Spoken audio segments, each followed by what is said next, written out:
70 पैसे ऊपर आ रहा है, ये कैसे आता है? बोलते कि वो उसकी वजह से है, उसके कारण ये है क्योंकि बोलता हूं 15 रुपए मीटर का फिक्स चार्ज देते हैं। लाटू जड़ो तो ना जड़ो, मीटर घूमो तो ना घूमो, लेकिन उसके बावजूद 15 रुपए मीटर का कच्चे बिठाई जो है लगने के बाद आपको सारी उम्र देना पड़ेगा। मैं कहा और बोलता है, उसके बाद बोलता है 40 रुपए हर मीटर जहां भी लगा है हमको सर्विस चार्जेस लेने पड़ते हैं। मैं कितने हुए? 40 और 15 कितने ही? 55 रुपए। लट्टू जले चाहे ना जले, लट्टू एक जले चाहे 2 जले, लेकिन 55 रुपए कम से कम आपको किराया देना ही पड़ता था। ये आज से पहले का सिस्टम था, आज से पहले की एक व्यवस्था थी। कई ने 2 घड़ी में लट्टू लगा के रखा हुआ, चाहे उन्हें बिजली लगा के रखी। पहले जमाने तो 2 घड़ी में कम ही लगाते थे, नलका भी कम लगाते थे, लट्टू भी कम ही लगाते थे। अब कौन सा घर 2 घड़ी का ऐसा होगा? कहीं की लोग ये तो घर से भी अच्छी 2 घड़ी बनी हुई है, क्योंकि जो वहां पर उनके पास जमीन है, वहां पर सेब पैदा होता है, आलू पैदा होता है, उन्हें वहीं पर अपना निवास बना। जब वहां पर हमने देखा कि बिजली का बिल इतना आ रहा है, हमने कहा गरीब आदमी को मदद करने के लिए कोई रास्ता निकालना चाहिए।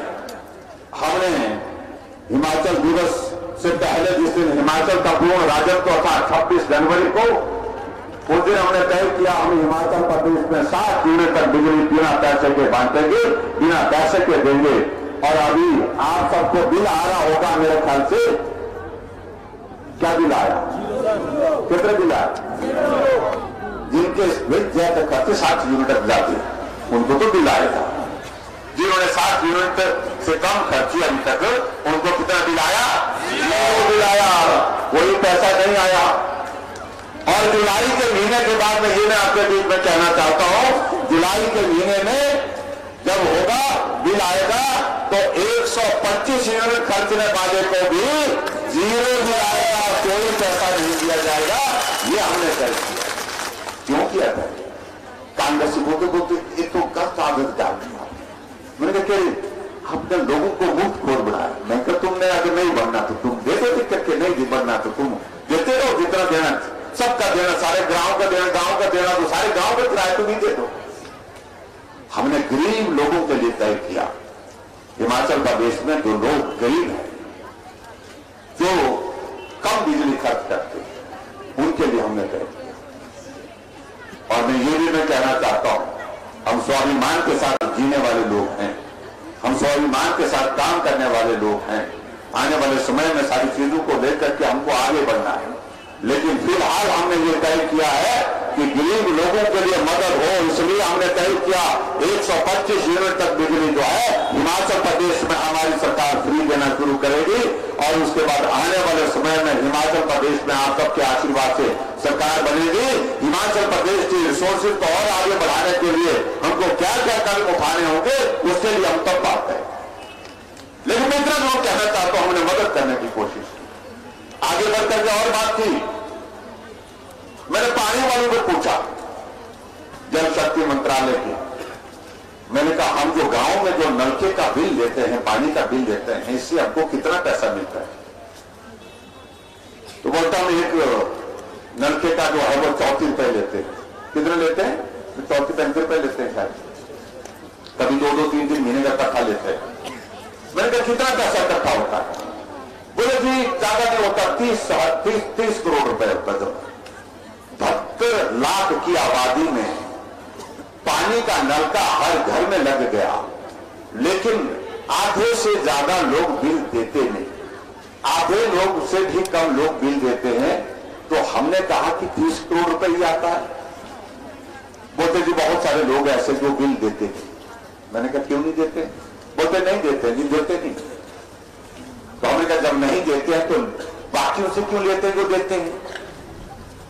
तो ऐसे में हमने तय किया कि हिमाचल प्रदेश में ग्रामीण क्षेत्र में रहने वाले जितने भी लोग हैं, हम उनसे किसी से भी पानी का बिल भी नहीं लेंगे। सबके लिए पानी का बिल भी अपने पास।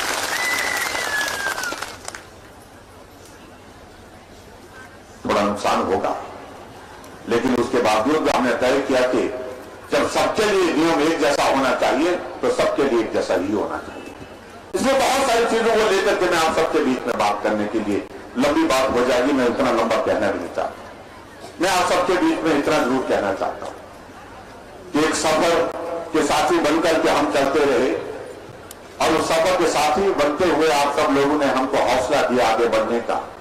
हम अपनी एक मंजिल तक पहुंचे, हिमाचल की एक पहचान बनाने में, हिमाचल की राजनीति में नहीं पूरे देश की राजनीति में सिराज अपनी पहचान बनाने में सफल हुआ है और उसके लिए मैं आपके इस संघर्ष में सहयोगी बनने के लिए हृदय से आभार व्यक्त करता हूं। और आज के इस कार्यक्रम में मैं खास तौर से सभी जितने भी महिलाओं ने पार्टिसिपेट किया, महिला मंडल ने पार्टिसिपेट किया, जो यहां पर पहुंची है उनका भी धन्यवाद करता हूं, जो यहां नहीं पहुंच पाई है उनका भी धन्यवाद करता हूं।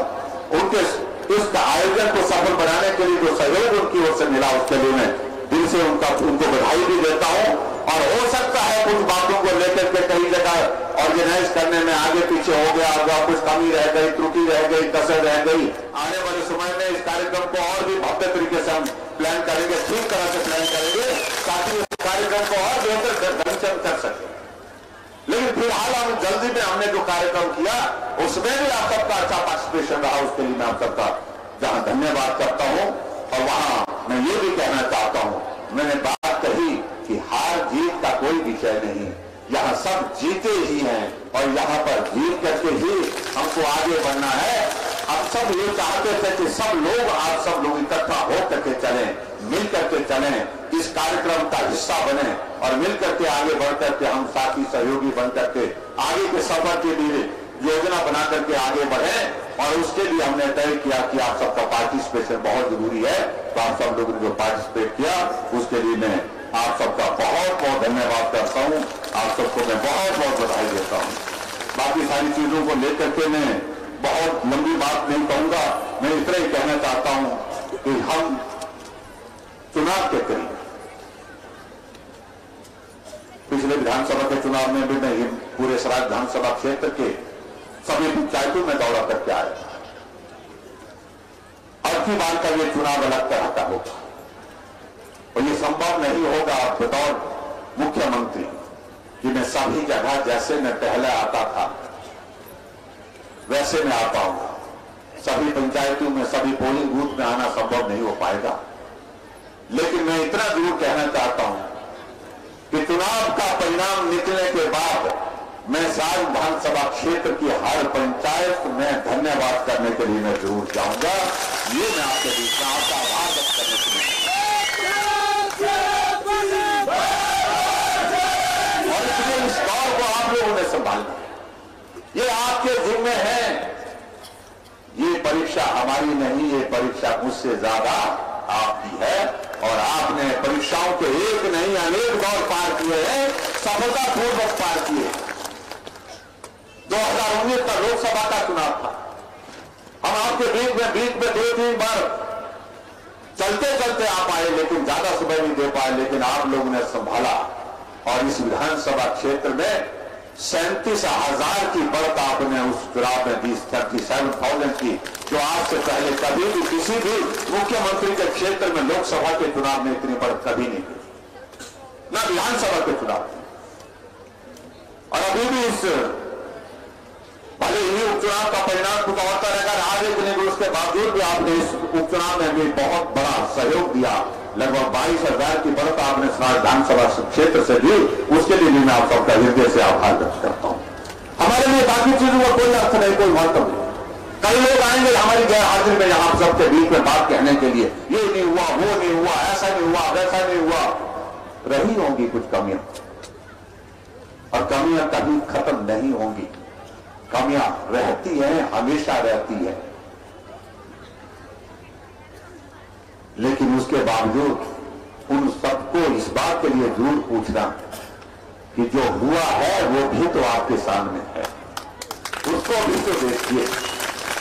ये पहाड़ हम सराज विधानसभा क्षेत्र में चढ़ते चढ़ते उतरते उतरते जिंदगी हमारी खत्म हो गई। पहाड़ों की ऊंचाई कम नहीं हो पाई, पहाड़ों पर चढ़ने का वो दौर समाप्त नहीं हो पाया।